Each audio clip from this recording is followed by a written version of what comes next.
All right, guys, we're back. We're back with another episode. Not sure what to call the show yet. This is pretty much just a test phase. It's kind of getting used to the whole thing. Being together here, talking to you. Getting you used to it. To us. Well, should we tell them at least what the show's about today? Yeah, subject matter. Today's subject matter is, in fact, fermentation. We got a great book here. Adam has a great book here, Wild Fermentation. Lots of great things in there that tells you about all about the perks, all the attributes of fermenting things and how to do a lot of fermenting. It gives you. It's a good starter. It's the oldest form of cooking, keeping your food safe to eat. Yeah, fermenting. I would agree. I would agree. Is if not the oldest form, then certainly right up there with when fire was discovered. I want to tell you a little bit more about the book. I've read through it. It's quite a good read. He author Sandor Alex Katz, weird name. Little quick synopsis. He got AIDS. And then he kind of went on a quest of discovering fermented foods for his health as kind of just a health hobby. Guy ends up discovering that for his wellness and just overall well-being, these fermented foods that he starts collecting really seem to improve his overall health, his overall energy level. The dude's, if I'm correct, I believe he's still alive and he's had AIDS for like 20 plus years. So, AIDS survivor. I'm not certain if he's on retroviral drugs or whatever they prescribe to help with AIDS. But interesting read. Lots of different ferments. If you're looking to get into fermenting, it's a great little just short read. Very interesting. History, recipes. It's a very low maintenance thing to get into. You don't have to have a lot of equipment. We're talking little settlers. We're talking indigenous tribes. We're saying everyone. We're talking clay jars. Clay jars buried in the ground for days. And what do you pull out of the ground? A delicious feast. Magic, in fact. Magical accoutrements. Where food was supposedly going to go bad inside this jar. Maybe you forgot about it. Oh gosh. Oh man, I forgot about my chopped up cabbage in that jar full of salt water. I'm sure it's gone bad by now. Or maybe the salt prevented bad bacteria from growing, and then you had sauerkraut. Kraut for your grass. The lactobacilli. That's a terrible impersonation. If you're kind of wondering what is fermentation, I've never heard of it. I've never been exposed to it. I'm familiar with beer, bread, fermented beer. Yep, bread. Fermented. Yes. We have a couple other examples that maybe are a little non-tradish. Kombucha. This is a symbiotic colony of bacteria and yeast. Looks like a weird pancake monster that grows inside of a jar of tea. Very frightening. And what you get is this carbonated,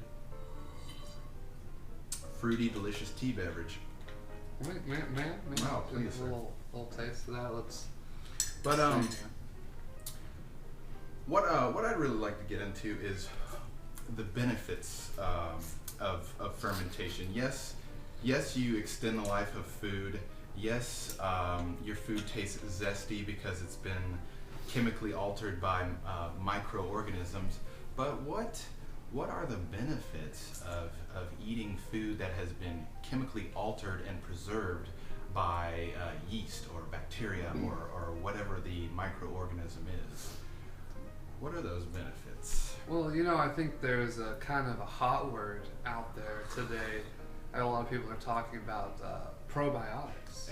As well as microbiome. Microbiome. Yes, and those two, yes, big buzzwords, probiotics. Think Yogurt. What's the gal? Not Jodie Foster? No. Maybe. Who was it? The girl from Alien. The girl from Halloween. Halloween. Maybe not Alien. Is it the same girl? No, that's Sigourney Weaver. The girl from Halloween. Okay, so she made a lot of money off Activia as a probiotic supplement. She looks good for her age. But why do we need probiotics? Well, they're discovering your body has a lot of microorganisms. Yes. Your colon's full of trillions of them. Like 5% of your body weight is bacteria. So we're kind of made up of little nasty organisms.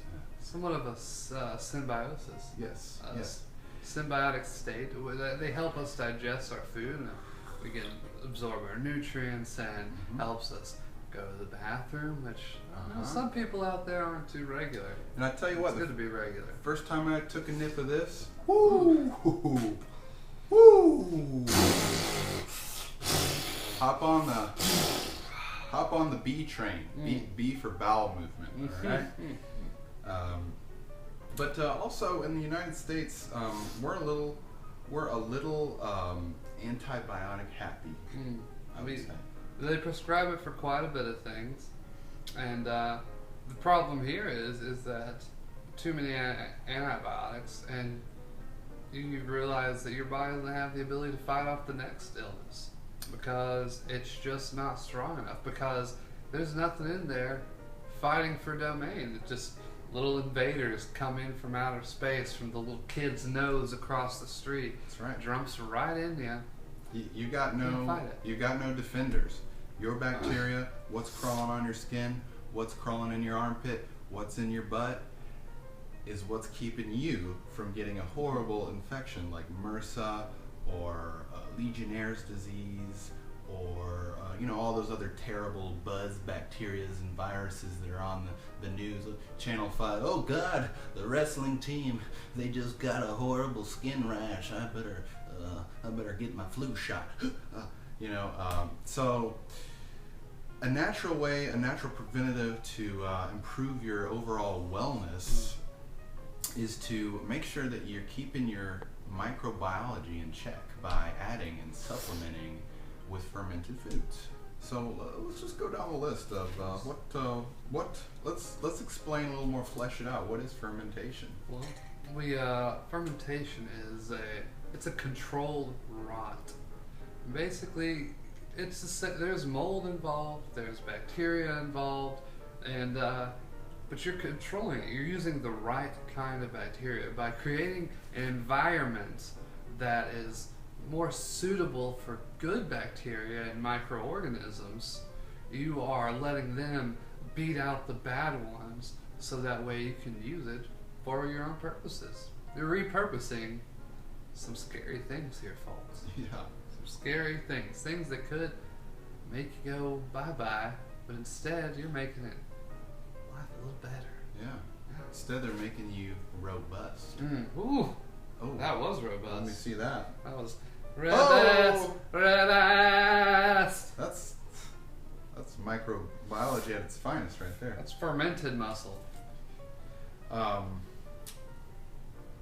When you think about also carbonation, so beer is carbonated. That's actually oftentimes a natural process when a beer is fizzy and, as they say, effervescent. Same with this kombucha; it comes carbonated naturally by the microbiology, because these little organisms are creating huge amounts of gases while they eat whatever it is that you're fermenting.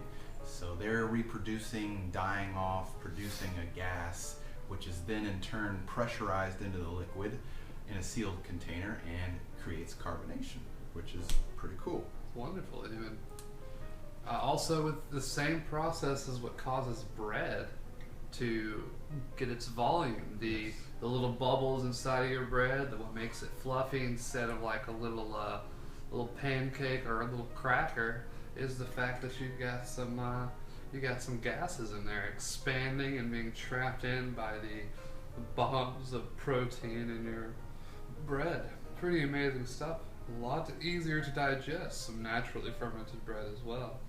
Indeed. This is a little little sourdough Oh my. flatbread we have here. Gourmet. A little, somewhat of a focaccia style sourdough. That's the cool thing. Everyone has that traditional loaf in mind they make their bread on, but you can do anything you want. That looks natural. It's so natural. Golden hues like the sun setting on a soft summery wheat field. Oh my. That's gonna be good. I want to bathe in the sun like a Tuscany dream and just smother that baby in goat cheese. Ooh, could you see that? Goat cheese, maybe a little fermented lemon, maybe some fermented peppers. Oh, Smell that, smell that. you smell like my grandmother's RV. These are so good. Her RV is smelly. She baked a lot of bread in that RV, man. These is gross, but it's good. Well, guys, we don't really have much else to say. I mean, anything else you want to add about fermentation? We've kind of gone down the list here. I think we have. It's it's the point is fermenting. It's preserving. It's preserved, yeah. It's the natural balance. Mhm. It is what God, nature has provided for us to keep things good for us. It's the way things are supposed to be.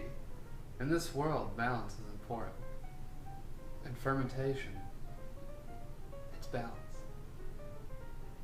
It's balancing your body as well as your meals.